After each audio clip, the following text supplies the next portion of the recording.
Assalamu alaikum. Welcome to Path to Paradise.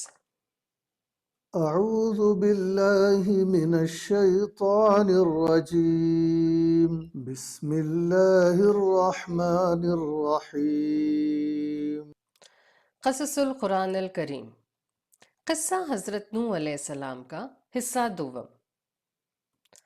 اب حضرت نوح علیہ السلام کو یہ بات سمجھ میں آ گئی تھی کہ انہوں نے حق بات پہنچانے میں کوئی غلطی نہیں کی، بلکہ جو لوگ نہیں مان رہے وہ خود ہی نافرمان اور ضدی ہیں۔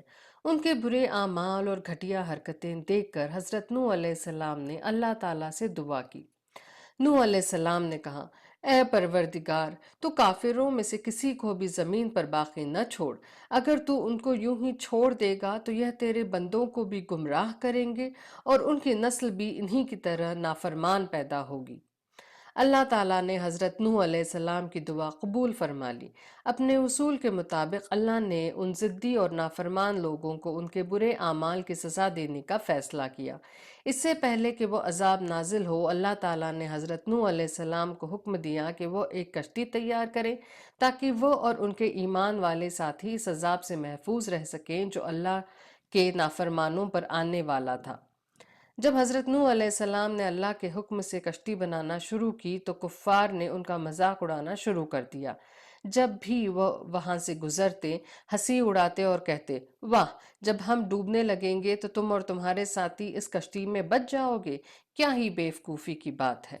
حضرت نوح علیہ السلام نے جب دیکھا کہ لوگ اپنے انجام سے بے خبر ہیں اور کھلے عام اللہ کی نافرمانی پر ڈٹے ہوئے ہیں تو وہ انہیں سمجھاتے بھی رہے اور ساتھ ہی اپنی کشتی بنانے میں مصروف رہے، کیونکہ اللہ تعالیٰ نے پہلے ہی انہیں اصل حقیقت بتا دی تھی۔ جب حضرت نوح علیہ السلام کی بنائی ہوئی کشتی مکمل ہو گئی تو اللہ کا وعدہ پورا ہونے کا وقت آ گیا۔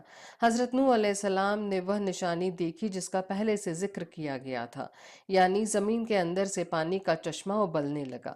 پھر اللہ نے انہیں حکم دیا کہ اپنے گھر والوں کو کشتی میں سوار کرو، ہر قسم کے جانوروں میں سے ایک ایک جوڑی بھی کشتی میں لے لو، اور جو تقریباً 40 ایمان والے تمہارے ساتھ ہیں انہیں بھی کشتی میں سوار کر لو۔ جب اللہ کا حکم پورا ہو گیا تو آسمان کو بارش برسانے کا حکم ملا اور زمین کے چشمے جوش مارنے لگے۔ اللہ کے حکم سے یہ سب ہوتا رہا اور کشتی اس کی حفاظت میں طویل عرصے تک پانی پر محفوظ تیرتی رہی۔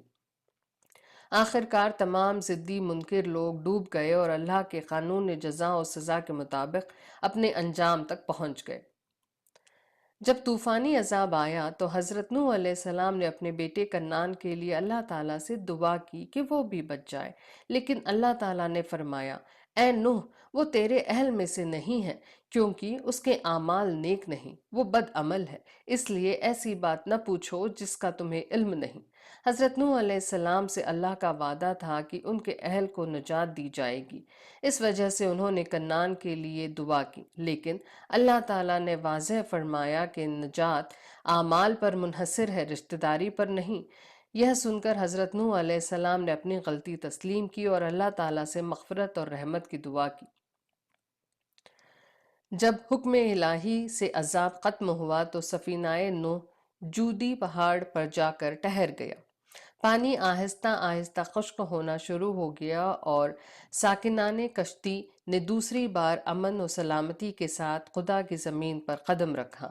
اسی بنیاد پر حضرت نوح علیہ السلام کا لقب ابو البشر ثانی یا آدم ثانی یعنی انسانوں کا دوسرا باپ مشہور ہوا، اور غالباً اسی اعتبار سے حدیث میں ان کو اول الرسل کہا گیا ہے۔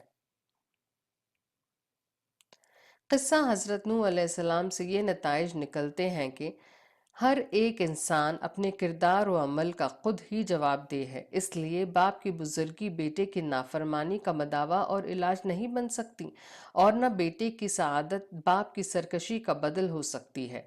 بری صحبت زہر سے بھی زیادہ خطرناک ہوتی ہے، کیونکہ اس کا انجام صرف ذلت، نقصان اور تباہی ہوتا ہے۔ انسان کے لیے نیکی کرنا ضروری ہے، لیکن نیک لوگوں کی صحبت اختیار کرنا بھی ضروری ہے۔ جس طرح برائی سے بچنا زندگی کا اہم خوبی ہے، اسی طرح برے لوگوں سے بچنا اس سے بھی زیادہ ضروری ہے۔